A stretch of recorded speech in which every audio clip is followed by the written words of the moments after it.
Salam sejahtera buat kita semua. Pertama-tama kita ucapkan puji dan syukur kepada Tuhan Yang Maha Esa karena masih memberikan rahmat dan kekuatan kepada kita masing-masing. Di sini saya Rapisah Burning 198330142 perwakilan dari kelompok 5. Yang pertama, saya akan menjelaskan tentang akuntansi sewa. Definisi sewa menurut PSAK nomor 30 revisi 2007.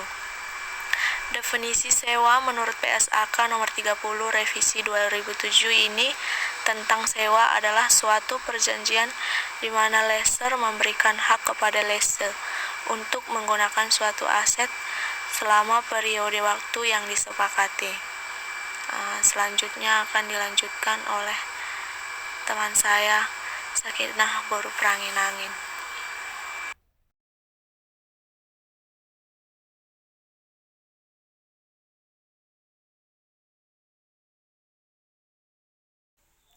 Baik, saya akan melanjutkan materi selanjutnya, yaitu mengenai sewa guna usaha.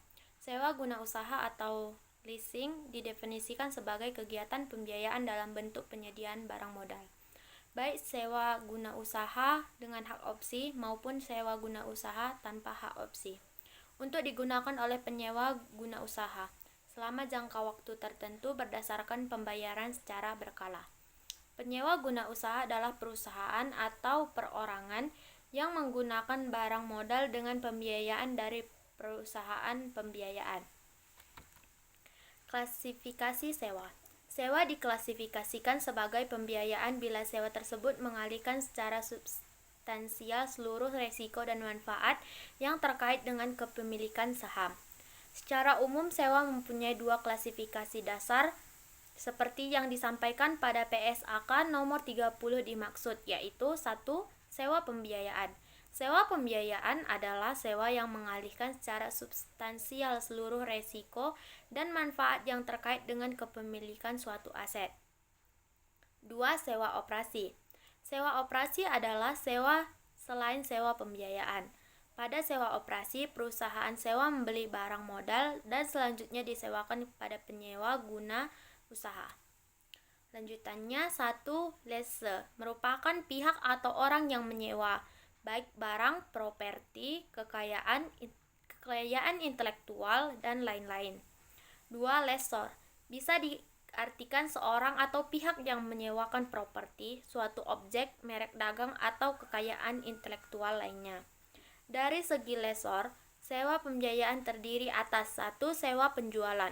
Sewa ini merupakan transaksi sewa pembiayaan secara langsung di mana dalam jumlah transaksi termasuk laba yang diperhitungkan oleh pabrikan atau penyalur yang juga merupakan perusahaan sewa. 2. Sewa pembiayaan langsung. Hal ini juga salah satu bentuk sewa pembiayaan yang dibiayai langsung oleh lessor. 2. Leverage lease. Transaksi sewa jenis ini melibatkan pihak penyewa atau lessee, perusahaan sewa atau lessor, dan kreditor jangka panjang atau kreditor provider yang membiayai bagian terbesar dari transaksi sewa. Dari segi lessee, sewa properti yang terdiri 1. Sewa pembiayaan telah dijelaskan pada uraian di atas, dan 2. Operating lease atau true lease.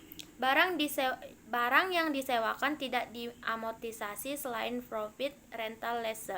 Harapannya recovery dari hasil penjualan barang atau dengan menyewakan kembali barang itu kepada pihak berikutnya. Nama saya Santaulina Saragi, NPM 198330137. Saya akan melanjutkan hasil diskusi kami, yaitu tentang pelaksanaan transaksi sewa. Pelaksanaan transaksi sewa mengacu pada PSAK nomor 30 revisi 2007 tentang sewa. Teknis pelaksanaan transaksi sewa meliputi 1. Sewa usaha langsung. Dalam transaksi sewa usaha langsung, penyewa guna usaha belum pernah memiliki barang modal yang menjadi objek sewa, sehingga atas permintaan perusahaan, sewa untuk membeli barang modal dimaksud. Yang kedua, jual dan sewa balik. Dalam transaksi sewa dan jual balik, pihak lese terlebih dahulu menjual barang modal yang telah dimilikinya kepada lesor dan barang modal yang sama kemudian dilakukan kontrak sewa antara lese sebagai pemilik semula dengan lesor. Selanjutnya, keuntungan sewa. Sewa guna usaha memiliki beberapa keuntungan dibandingkan dengan sumber pembiayaan lainnya antara lain. 1. Pembiayaan penuh. Transaksi leasing sering dilakukan tanpa perlu uang muka dan pembiayaannya dapat diberikan sampai dengan 100%, full payout. Hal ini akan membantu cash flow terutama bagi perusahaan atau lese yang baru berdiri atau beroperasi dan perusahaan yang sedang berkembang. Yang kedua, lebih fleksibel. Dipandang dari segi perjanjiannya, leasing lebih luas karena leasing lebih mudah menyesuaikan keadaan keuangan lesi dibandingkan dengan perbankan. Pembayaran sewa guna usaha atau payment lease secara berkala akan ditetapkan berdasarkan pendapatan yang dihasilkan lese, sehingga pengaturan pembayaran sewa guna usaha secara berkala dapat disesuaikan dengan pendapatan yang dihasilkan aktiva yang akan dilese. Yang ketiga, sumber pembiayaan alternatif. Leasing merupakan sumber pembiayaan lain bagi perusahaan tanpa mengganggu jalur kredit yang telah dimiliki. Dari segi jaminan, leasing tidak terlalu menuntut adanya jaminan tambahan lebih banyak dibandingkan apabila leasing memperoleh pinjaman dari pihak lainnya. Yang keempat, off balance sheet. Tidak adanya ketentuan keharusan mencantumkan transaksi leasing dalam neraca memberi daya tarik tersendiri kepada lese karena tanpa mencantumkan sebagai aktiva berarti prosedur pembelian aktiva tidak perlu dipenuhi secara terperinci. Yang kelima, arus dana. Persyaratan pembayaran di muka yang relatif lebih kecil akan sangat berpengaruh pada arus dana. Yang keenam, proteksi inflasi. Leasing merupakan pelindung terhadap inflasi meskipun dalam beberapa keadaan sering dikatakan kurang relevan. Yang ketujuh, perlindungan akibat kemajuan teknologi. Dengan memanfaatkan leasing, lese dapat terhindar dari kerugian akibat barang yang disewa tersebut mengalami ketinggalan model atau sistem disebabkan oleh pesatnya perkembangan teknologi. Saya Yundari Sabru Pelangin-Angin NPM 1983301339. Saya akan melanjutkan materi yaitu 8. Sumber pelunasan kewajiban. Pembatasan pembelanjaan dalam perjanjian kredit dapat diatasi melalui leasing karena pada umumnya pelunasan atau pembayaran sewa hampir selalu diperkirakan berasal dari modal kerja yang dihasilkan oleh adanya aktiva yang dileasingkan. 9. Kapitalisasi biaya. Adanya biaya tambahan selain harga perolehan seperti biaya penyerahan, instalasi, pemeriksaan, dan lainnya sebagainya dapat dipertimbangkan sebagai biaya modal yang dapat dibiayai dalam leasing dan dapat disusutkan berdasarkan lamanya masa leasing. 10. Risiko keusangan. Dalam keadaan yang serba tidak menentu, leasing yang berjangka waktu relatif singkat dapat mengatasi kekhawatiran leasing terhadap risiko keusangan sehingga lesi tidak perlu mempertimbangkan risiko pada tahap dini yang mungkin terjadi. 11. Kemudahan penyusutan anggaran. Adanya pembayaran sewa guna usaha secara berkala yang jumlahnya relatif tetap akan merupakan kemudahan dalam penyusunan anggaran tahunan lesi. 12. Pembiayaan proyek skala besar. Selanjutnya, kerugian sewa. Kerugian sewa guna usaha selain manfaat sistem sewa guna usaha ini juga memiliki beberapa kerugian antara lain. 1.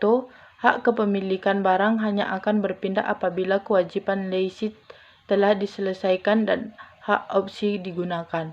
2. Seandainya terjadi pembatalan suatu perjanjian sewa guna usaha, maka kemungkinan biaya yang ditimbulkan cukup besar. 3. Barang modal yang diperoleh oleh lesi tidak dapat dijadikan jaminan untuk memperoleh kredit. 4. Risiko yang melekat pada peralatan dan barang modal itu sendiri. Kemungkinan adanya kenakalan penyewa guna usaha untuk melakukan jual atau sewa kepada pihak sewa guna usaha yang lain. 5. Fluktuasi bunga. Adanya fluktuasi bunga menimbulkan resiko bunga bagi perusahaan sewa guna usaha, karena antara investasi dalam barang yang disewa guna usaha dengan sumber daya pembelanjaan tidak sesuai. Selanjutnya, perhitungan pembayaran sewa. PT Asiaren yang telah dikukuhkan sebagai PKP menyewakan alat berat seharga 70 juta rupiah sebulan dengan pola SGU tanpa hak opsi kepada PT Pembangunan yang juga telah dikukuhkan sebagai PKP. Harga sewa per bulan sebesar 70 juta, PPN 10% kali 70 juta rupiah, yaitu kreditnya 7 juta ditambah total yaitu 77 juta. PPh pasal 23 atas sewa 2% kali 70 juta debit 1.400.000 rupiah. Total pembayaran 75.600.000 rupiah. Baik, saya Muhammad Zuhri akan melanjutkan jurnal yang dibuat atas transaksi tersebut. 1. Pihak lesor, kas dan bank 75.600.000. PPh pasal 23 dibayar di muka 1.400.000. PPN keluaran 7 juta, penghasilan sewa 70 juta. 2. Pihak leas, beban sewa 70 juta, PPN masukan 7 juta. PPh pasal 23 terutang 1.400.000. Kas dan bank 75.600.000. Penyerahan jasa dalam kategori sewa. Penyerahan jasa dalam kategori sewa sebagai objek PPN sebagaimana diatur dalam pasal 4 ayat 1 huruf C, bahwa pengusaha yang melakukan kegiatan penyerahan jasa kena pajak meliputi baik pengusaha yang telah dikukuhkan sebagai pengusaha kena pajak maupun pengusaha yang seharusnya dikukuhkan sebagai pengusaha kena pajak, tetapi belum dikukuhkan. Penyerahan dimaksud sebagai objek pajak pertambahan nilai. Terima kasih, saya kembalikan kepada moderator. Sekian presentasi dari kami. Jika ada salah-salah kata, kami mohon maaf. Assalamualaikum warahmatullahi wabarakatuh.